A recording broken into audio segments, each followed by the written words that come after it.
Market Smart is coming up on October 1st. It is a one-day business workshop to really teach you everything that you need to know, from leadership to communication to branding. And I have the privilege to be sitting with one of the speakers at that event, Jill Phillips. She's going to be talking about core values and why they're important. So Jill, thank you for joining me today. Yes, thank you for having me. Let's start with you. What is your background and what led you to coaching organizations and businesses? My background started in psychology and communication, and I've always had a natural interest, like, why do people do what they do? What are their behaviors? How do they think? How do they connect? And what drives high performance? Yeah. So along the way, I started to notice that there was a common thread that runs through people and through business, because business is made of people. Yeah. And so working with a lot of high performers and entrepreneurs, I started to notice some similarities, common threads of people and in business.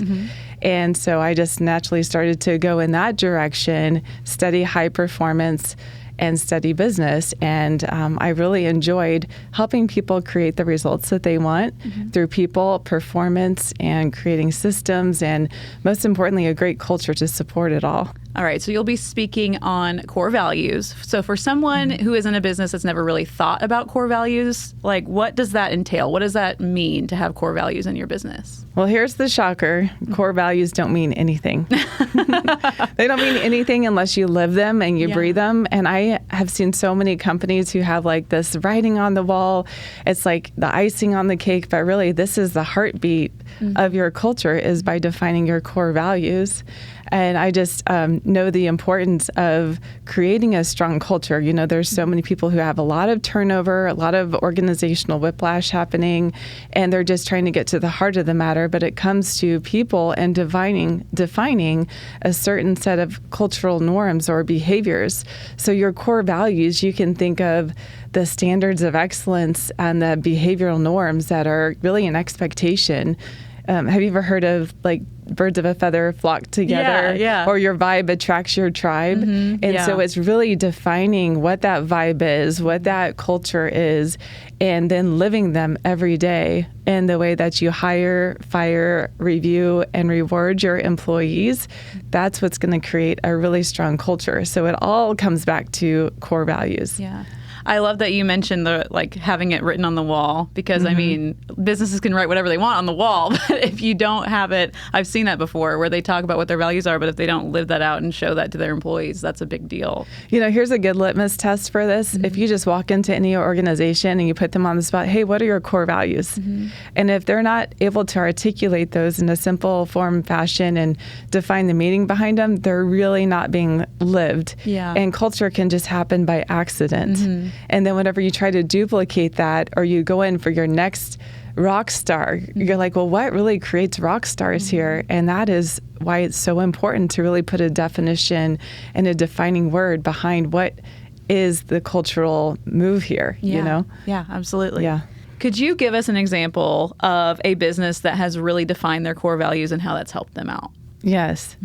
You know, I worked with a company. I came in and they said, you know, we want you to help us with X, Y, and Z. We've got our core values down. And I said, cool. That's great, you know.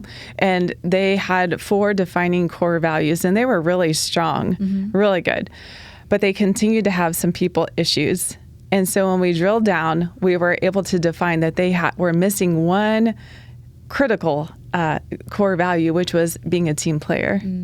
And once they turned that around, once they defined that and started hiring people, knowing that you had to be a team player here, you know, here at our company, you know, we are X, Y, and Z. And if that's not you, well, you may not be a good fit. So you almost want to talk people out of coming to work for you, because if you don't meet these, you're just not going to be a good fit.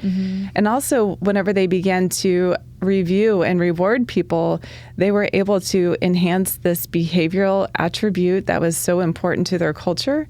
And if they weren't living it, well, it almost took the emotion out of letting people go. Just say, you know, this just doesn't define who you are, and that's okay. We want you to go somewhere where you're a fit. So I find that when companies really define these values and they live by them, they're actually able to retain, attract, and hire, make even better hires in the future.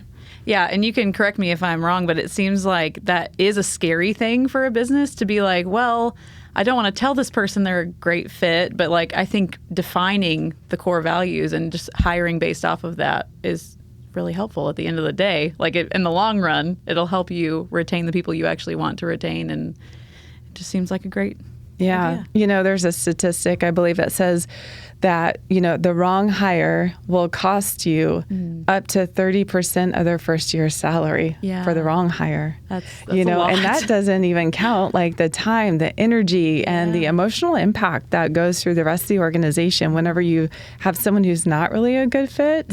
I mean, it just bleeds through and through, and then it breaks down trust. And so the two things that are the most critical parts of building a strong foundation is building trust and creating strong core values that you live by.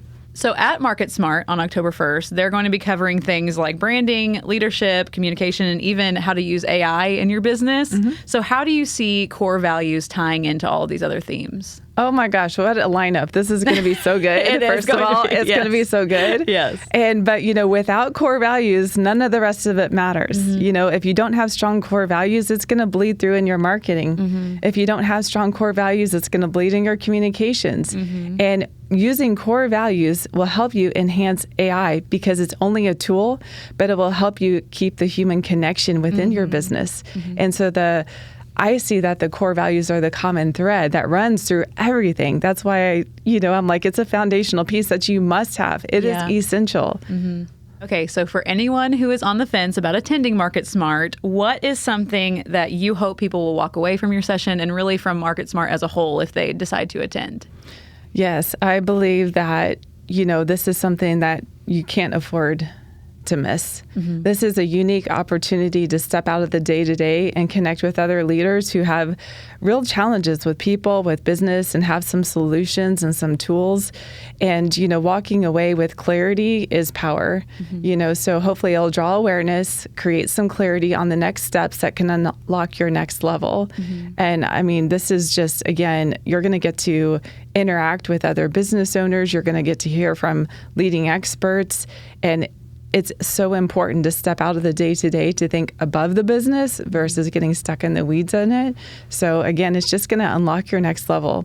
And I've always heard that when you go to a conference, you go to a workshop, the most important thing is that you walk away even with one nugget, because you're one nugget, one shift, one tool, one connection, one conversation away from taking to a whole other experience. Yeah. And the amount of tools that we'll be handing out at Market Smart is immense. So you can't afford to miss it. Market Smart 2025 is coming up on October 1st at the Riff in Springfield, and tickets are on sale now. So if you want to see all of our amazing speakers, including Jill Phillips, you can buy tickets now at marketsmartspringfield.com.